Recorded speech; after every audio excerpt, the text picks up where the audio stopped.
அன்பு உறவுகளே, இந்த வீடியோவில் நம்ம இன்றைக்கி என்ன பார்க்க போகிறோன்னா, நேற்று நம்ம கம்பை பற்றி பார்த்தோம். இந்த தடவை வந்து சோளத்தை பற்றி பார்க்க போகிறோம். சரிங்களா? இரும்பு சோளம்னு சொல்லுவாங்க. அதை பற்றி தான் பார்க்க போகிறோம். இங்கே பார்த்தீங்களா, கம்பம் பள்ளத்தாக்கில் அதிகப்படியான மகசூல் கிடைக்கக்கூடிய ஒரு விளை நிலங்களில் விளை பயிரில் இந்த பயிரும் ஒன்று.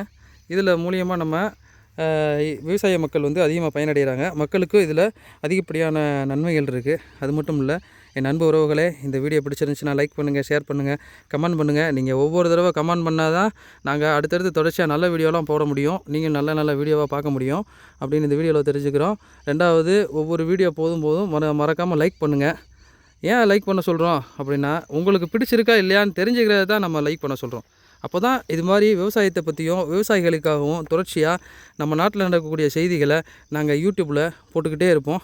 இது வந்து இங்கே மட்டும் இல்லை, வளைகுடா நாடுகள்லேயும் இந்த வீடியோவை பார்ப்பாங்க. நம்ம நாட்டோட பெருமை வந்து ஒவ்வொரு ஊருக்கும் தெரியும், ஒவ்வொரு ஏரியாவுக்கும் தெரியும் அப்படின்னு சொல்லிக்கிறேன். மறக்காமல் லைக் பண்ணுங்கள், ஷேர் பண்ணுங்கள், கமெண்ட் பண்ணுங்கள். இந்த வீடியோ பிடிச்சிருந்துச்சுன்னா நல்லா இருக்குன்னு சொல்லுங்கள். எங்கள் ஊருக்கு கண்டிப்பாக கம்பத்துக்கு வாங்க, சுற்றி பார்க்கலாம்.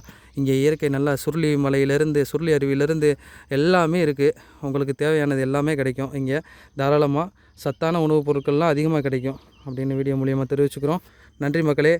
அடுத்த வீடியோவில் இதை காட்டி பெஸ்ட்டாக ஒரு வீடியோவை நாங்கள் ப்ளே பண்ணுறோம்.